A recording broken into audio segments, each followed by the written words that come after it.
What's up, Hey Nation? Welcome back to another Talking to Fans, episode 41, the last one before regular season baseball starts up. So yeah, the last Talking to Fans of the off season. And before we get into this, make sure to like, comment, subscribe if you want to see baseball vlogs, podcasts throughout the regular season. And I got to give a huge shout out to Baseball Lifestyle. They have the best baseball merch of all time, so definitely go check them out. Definitely go show them some love. Definitely go buy their merch because their merch is complete fire. But yeah, today's guest on Talking to the Fans is Willie the Braves Fan. What's up? What's up? Nothing much. So yeah, you want to introduce yourself a little bit?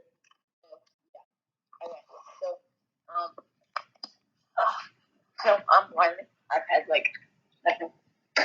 having baseball TikToks since the NLDS ended, and I'm currently sitting at 2,000. You're at 2,100 something, right? Or 2028, I think. 2028. Yeah, you've been doing pretty good since the NLDS. It's pretty awesome. You've grown a lot. The first TikToker I actually started talking to the most was actually Austin, ATL Central, because he made a video saying the best Braves traders, and I was on it, and ever since then, it posted Braves TikToks. Yeah, I know ATL Central. We're trying to get him on a pod, and I mean, he's a pretty awesome creator and awesome guy as well. Yeah. But yeah, speaking of creators, who got you kind of motivated to push your content? Musical Mets fan. So me and him have been best friends since we were 9. And he occasionally, I would ask him to make a Braves TikTok for me before I started editing. And then I just started getting annoyed every time I would ask him. So I just started making my own. Nice. You love to see it. So yeah, next question I wanted to ask you is, I'm sure you do, but do you play baseball? Yeah. I'm not playing any travel ball right now. I played on 9 teams, too much drama for me. So I took a break from travel ball and just playing rec. So you're just playing rec right now? Yeah. Well, what do you play? I play rec as well. Yeah. But I mean, I'm going into high school next year, so. Yeah, same. Saturday, I had my first game of the year, and I went 3 for 3 with a single, double, and a triple. Then for my triple though, I hit lefty. So you're a lefty? No, I'm a righty, but I hit lefty, and I ended up getting a triple. So was it to the wall, or describe where it was? Down the line. Down the line. Down first base line, yeah. That triple kind of reminds me a little bit of an Ozzy Albies triple in 2018 to start the season. The first triple, my personally, that's the triple to me. The first thing that comes to mind is Adrian's triple against Jacob deGrom. I remember that. Yeah, because that was one. After that, right there, Braves. Austin Riley hit a 2-run home run. That was insane. I loved that. deGrom got really mad, started throwing his glove. That was hilarious. Well, that first inning, we got 3 runs in that game against deGrom, and we barely held on. So. And in the front, 4-3, and we won. A Freddie Freeman walk-off, which. Yeah, so ground ball off the leg. But yeah, what position do you play in baseball? I mainly play short, but I can play center and second. Nice. So we know you're a Braves fan by the name, but yeah, what kind of motivated you to start watching the Braves? Honestly, right now it's Matt Olson. I'm so excited to watch him play.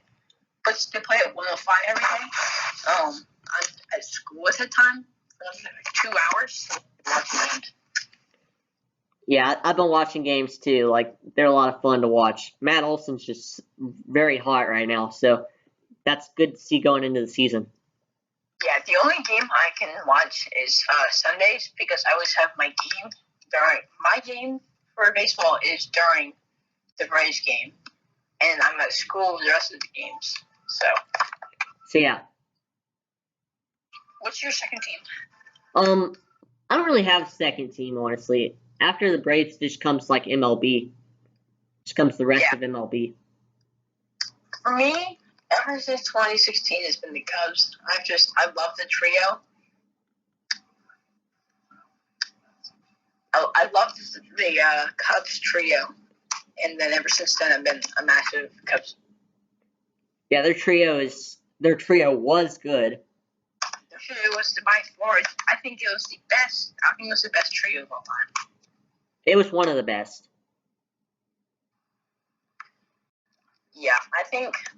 But right now, my favorite duo is easily Acuna and Fuzzy. I think that duo is one of the most underrated duos in baseball. I mean, Acuna is properly rated, but Ozzy's a little bit underrated. I'm not saying a lot, but a little bit.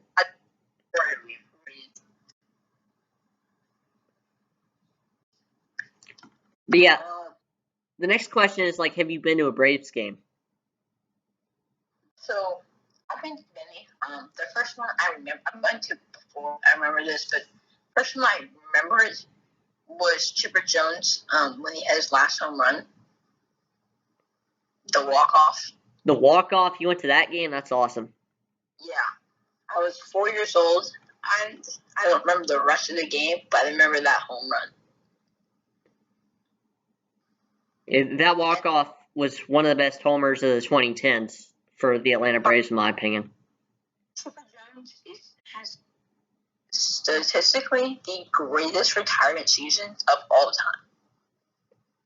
And I mean, he didn't even do the best in his retirement season, so that's showing you something. Exactly. And then one game, I went to many between this, but I went to the last game ever at Turner Field? Yeah, Turner Field. And then I went to the very first series at SunTrust, and Bartolo Colon gave me the ball he used to warm up with. No, nice. So did you go to the first ever game at Truist or SunTrust? Yeah, I got right next to the dugout. Oh, wow. Bartolo gave me the ball. And he came over here, I was asking for an autograph, and he just gave me the ball. I'm like, oh, that's an improvement. I mean, that's just sick. Bartolo Colon, like, it was great to see him in a Braves uniform for 1 year. Yeah. And his number was 40, and the year we had him was when my dad turned 40, so we got him a Braves jersey saying Big Sexy and saying 40. That's sick. And then, by far, the most memorable games I've ever gone to. Game 4 and Game 5 of the World Series. Yeah, like, I'm sure those games had to be good, including when Dansby and Soler hit those back-to-back. I'm sure the stadium was erupting. Oh, my God. When Dansby hit a home run, Dansby's my favorite player, and I literally hissed myself. Every time I see Dansby do good, it's just always amazing. And then Jorge Soler, his home run, we couldn't even see it because where our seats was, but we heard the stadium like shaking. And that's how we knew we took the lead. Yeah, that might be the loudest moment in the Atlanta Braves stadium by far, I think. I keep forgetting Jorge Soler hit that home run. I just kept thinking Eddie did for some reason. Well, I guess maybe because Soler's gone and Eddie's back. I don't know. Well, I wish we re-signed Jock, because no matter if Jock wasn't the best player on our team, he was the reason why we won the World Series. 1, he was insane in the NLDS and NLCS. 2, he had energy like nobody else. Like, he came through in two of the biggest moments of the year for us. He hit that 3-run homer to seal the deal in Game 3 of the NLDS. and he hit the homer to tie the game off Max Scherzer in Game 2 of the NLCS, and that was a big homer. Yeah, I remember watching that, and as soon as that was, he hit that, 5 minutes later, I went to Instagram, the video was already posted, I immediately made a video.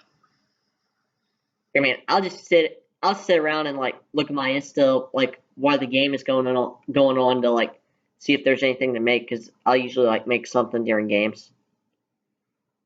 Yeah, during postseason, I have to turn off my notifications for MLB app. Tough. Because it gets spoiled. Yeah, like, I'm always that person who wants to see what's going on with the postseason. Like, I'm that person who just will watch every single postseason game. And then I remember, the World Series. I remember the World Series in 2020. I didn't watch a single game. I was sad the entire time. I watched, like, a little bit of it, but I was just, like, super sad. I didn't really watch much of the World Series. But then I actually realized the Braves were good when I realized Freddie won MVP. Yeah, the Braves are a good team. They just had a rough ending to their 2020 year. Yeah, because they are in Atlanta. And until this year, Atlanta sucked. Literally, before this year, everything back to them to Atlanta happened bad. This year, we had the Braves win the World Series and the Dogs win the championship. Yeah, that's a good year in Atlanta. Yeah. 2 championships. Yeah. Like, what? But Falcons, horrible. Every time I watch a Falcons game, they lose. Well, like, yeah, all I'm going to say about the Falcons, because, like, I'm not here to talk about football. All I'm going to say about the Falcons is they're going to suck this year. They're going to suck every year. They're not going to be good for a little bit. But yeah. So, like, let's move on to a little bit, like, more of MLB. We saw Ha-Seong Kim hit a homer today for the Padres. I mean, specifically, how are you feeling about Ha-Seong Kim for the Padres? Do you think he's going to, like, have an even better year, or do you think he's going to have the same, like, type of stats as last season? To be honest, I never heard of him until everybody started loving him on TikTok. So, like, when did you first hear of Kim? I'm Song Kim on TikTok. That's the first time. And, like, when was that exactly? Do you remember? Or? Like, late September. Oh, God. You missed a good year because, like, he had a pretty sneaky good season. You know what I find funny?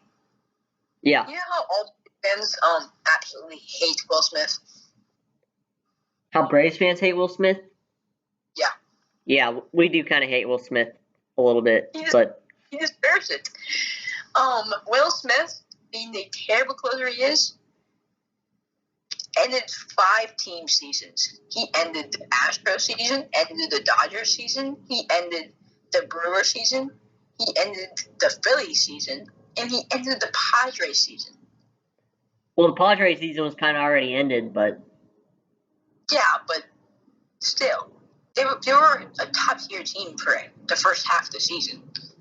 And then they just fell off. So did the Reds. Like, the Reds and Padres just fell off in that second half. Did you see MLB's power rankings? I did, but I don't remember them off the top of my head. I had ISS today, so I was just looking at that. And the Braves were ranked, I think, 8th, which I think that's a horrible thing. I think the Braves are easily top 5. But had the Reds ranked 27th. Which, I mean, at this point, I feel like they're, like, in the top 20. I don't know about 27th. I feel like they're ranking them too low, but, or too high. I think 26 is good. I think they might have been 26. Because I remember 30 was Orioles, 29 was Pirates, 28 was D-backs. I think 27 was the A's. Like, honestly, you need the Pirates at 27 or at 26. I think Pirates are the worst in baseball. They're one of them. Now I'm kind of thinking it's the A's, but we'll see.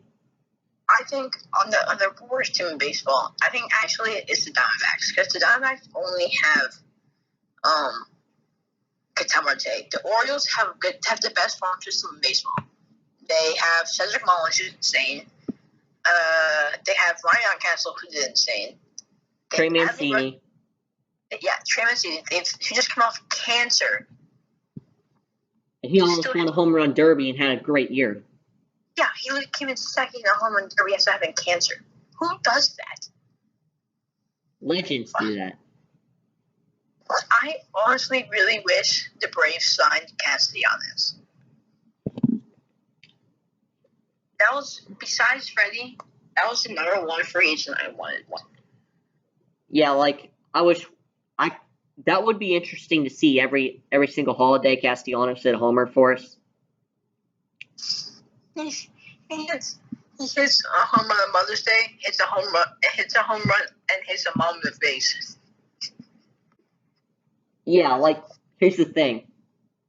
After the Will Smith accident happened, I'm not going to say anything about that. All I'm going to say is Castellanos, the next day in his very first at bat, hit a homer. That's what you can see about Castellanos. Oh, when you said Will Smith accident, I thought you were talking about Will Smith giving up home runs. No, the actor Will Smith. Whenever someone mentions Will Smith, first thing that pops up is 2020 NLCS. Will Smith versus Will Smith. He got, like, that was a goated homer, I'm not going to lie. Even though it hurted, it was kind of a little. And then Mookie Betts quite literally robbed the Braves of a World Series. Yeah, if it wasn't for Betts making those catches, we easily could have won those games. Because when you think about it, like, we won the World Series already. I'm not trying to make a big deal out of this, but I'm just saying. Game 6, he robbed Ozuna of a 2-run homer. That would have tied the game going into the bottom of the ninth. So who knows what would have happened after that. And then Game 5, he didn't make that catch. 2 runs would have scored. I don't know what difference would have had on that game, but probably a little bit. Game 7, he robs Freddie's 3-run home run. No, it was solo. It would have been a solo shot. Whatever. I think we would have won that game. I think we would have, like, Minter and then Morton, like, giving up the homers in the 6th and 7th. That's just, like, that's ended our year. Okay. I think the Braves, if we won the NLCS, we would have been like Marcell Ozuna to the Rays. We would have absolutely destroyed the Rays. I feel like we would have beaten them in like 5 or 6 games. The Rays were the second best team in baseball. We just happened to lose to the best team in baseball. That's just honestly better than losing to, like, I don't know, the Marlins. That was embarrassing. I agree. If we lost to the Marlins and Reds, like, in that postseason, I would, like, absolutely lost my mind. If we lost to the Marlins, I would stop being a Braves fan. Especially after we literally destroyed them. The 29-9 game. Yeah, like, that was the last game we played. Or, no, what's the last game? Because we played another series at the end of September against the Marlins, but... You remember how long the game was? I feel like it was like 4.5 hours or something like that. It was a pretty long game. 5 hours. It was 5? I knew it was somewhere around there. Yeah, that's insane. I've never. Oh, you know what I really missed in the Braves? Huh? You know what I missed in the Braves? Yeah. Mr. Clutch. Charlie Clutch. Yeah, Charlie Clutch. I call both. I call Mr. and Charlie Clutch. I also call Dansby Mr. Clutch. He is one of our most clutch guys on the team. I think you can say that. I think Dansby's the most clutch on the Braves. I think he's one of the most clutch in baseball, to be honest. Him in after the 7th inning, it's just something else. Yeah, I agree. He has hit so many walk-offs. Yeah. Like, I think this might be the most biased thing to ever say, but Braves will have 3 top 5 MVPs. We're going to have Matt Olson at 6, Acuna at 2, and Austin Riley winning MVP. I think Austin Riley's winning MVP. I'm going to say he's not. Not yet. Austin Riley came in, I think, 6th last year. I think he should have been over Tatis. He should have been over Turner. I think he should have been top 3 in MVP. Like, Tatis was injured half the season. Okay, let's move on from the MVPs. I respect it, but yeah, let's move on. Next question I got is, how do you feel about Rafael Devers? He's coming, he's at 6 homers in spring training, and he's just, been super, super hot. I think if there's anything I've learned from watching the Braves, you normally do the opposite in spring training. I said Rafael Devers. I know. I'm just saying, if it's anything from watching the Braves, the Braves always do the opposite of what they do. So maybe Rafi would be the same. But I think if he's a good April, be a good the entire season. I think he'll probably take it for the best third baseman in the American League. I think that. I mean, Jose Ramirez is still good, but I feel like Devers is just going to have an unstoppable year. I think Cody Bellinger is going to have a massive bounce back year. Yeah, I wanted to ask you about Cody Bellinger. I feel like he's going to do pretty decent this year. I know he's been doing absolutely horrible in spring training, but I still think he's going to have a major bounce back year. Yeah, I totally agree with you. So, the next question I got is, who do you think will have, who do you think will just, barely sneak into the postseason this year? It could be an American League team or it could be a National League team. Marlins. That's a good guess. I made my rankings video of the divisions, and surprisingly, Chase, Arizona's boat burner, he agreed that the Marlins are better than the Phillies. I don't know. At the end of the day, it comes down to pitching, and the Marlins have the better pitching than the Phillies. But the thing is, do they have the better hitters? They have good enough hitters. I mean, they got better hitters than the Marlins. You could easily say that. Yes, I think they do. But I think the Marlins have good enough hitters. They can make do with what they got. Yeah, with the Marlins, having Aguilar in that lineup this year, you got Brian Anderson, Jazz Chisholm. I mean, you got a bunch of decent hitters. I mean, you got Soler, you got Vizquel Garcia, who are going to make a huge impact. Oh, and my favorite player in the Marlins, besides Soler, and who ended the Mets season, Jacob Stallings. And Jacob Stallings, he's gonna put up pretty decent numbers, I feel like. Also, do you think I feel like Adams going to be the starting catcher for the Orioles for opening day? Who? Adley Rutschman? Yeah. Yeah, I feel like he's got a good chance to either be at opening day or they're going to bring him up the next series or something. I see him being up by the first week. I think the reason why I think that is because they traded away Pedro Severino.